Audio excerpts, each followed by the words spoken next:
Dunkirk is the 1958 British war film produced by Michael Balcon for Ealing Films. It's directed by Leslie Norman, that's father of BBC film critic Barry Norman, for those who don't know, and the film stars John Mills, Richard Attenborough and Bernard Lee, along with many other great British character actors and actresses. It tells the story of Operation Dynamo, which saw the evacuation of 338,000 troops of the retreating British Expeditionary Force from the Dunkirk Beaches between the 26th of May and the 4th of June 1940.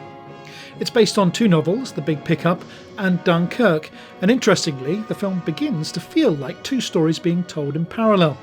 There's first of all John Mills, as Corporal Tubby Binns of the British Expeditionary Force, trying to lead his depleted section as they retreat back through northern France and try to reach what they think may be the safety of the coast. On the other hand, we see those back home, some comfortable in reserved occupations, like John Holden, played by Richard Attenborough, a manufacturer of belt buckles, relaxed as the so-called phony war carries on around him.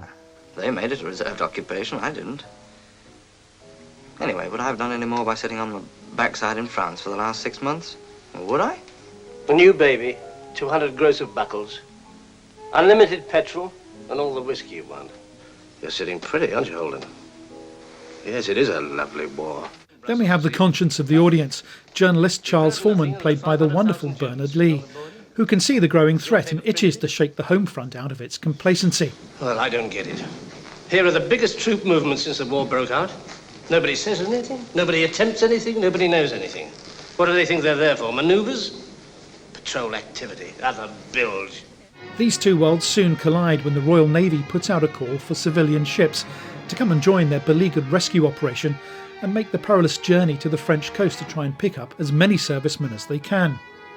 Both Holden and Foreman are boat owners, but Holden, nervous about getting too involved, has refused to register his boat and is not prepared to make the journey. Hello, Holden. Did Tuff ring you too? No, he didn't. He just sent one of his men to pinch my boat from its moorings. So he pinched it, did he?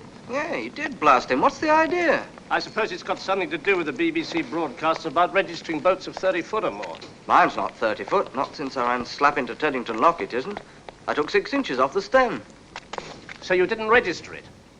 The action switches to the English Channel and the Dunkirk Beaches, the little ships constantly under fire. The documentary realism of the film, adopted by director Leslie Norman, was hard-edged for its time. The audience is close in on the action, not spared the drama of the beaches, with stunning visuals mixed with compelling sound design. How many can you take? About 20, I should think, perhaps more. First 20 men, forward! Come on, lads, keep in line there, get back in line! Into the cabin, as many of you can get in. Right up far, the rest of you.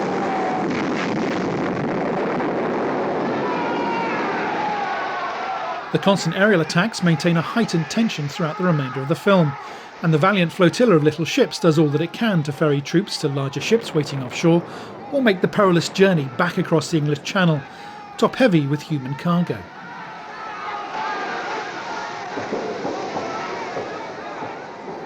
Dunkirk owes some of its roots to other gritty Ealing productions, which have emanated from the 1943 docudrama San Demetrio, London, Balcon's first significant attempt to portray the realities of war on the big screen.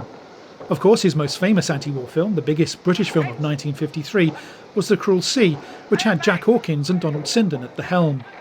By 1955, Balcon had sold his iconic studios on Ealing Common to the BBC and carried on production at the MGM British Studios at Boreham Wood, which is where Dunkirk was made. Camber Sands in the south of England doubled for the beaches of Dunkirk, while Rye Harbour in Sussex stood in for Dunkirk town centre.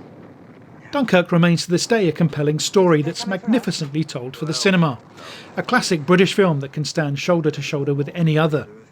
It's not only a landmark in cinema, but a lasting tribute to the bravery of those who fought, and those who fought to rescue them from the beaches. Dunkirk was released on the 20th of March 1958, and its world premiere was at the Empire Leicester Square in London. It received a warm welcome from critics and audiences alike, doing good box office at home and overseas.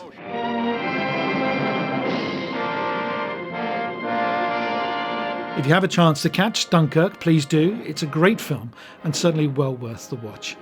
And if you enjoyed watching this video, please subscribe to our channel. It really does make a big difference and really helps us. Thank you for watching.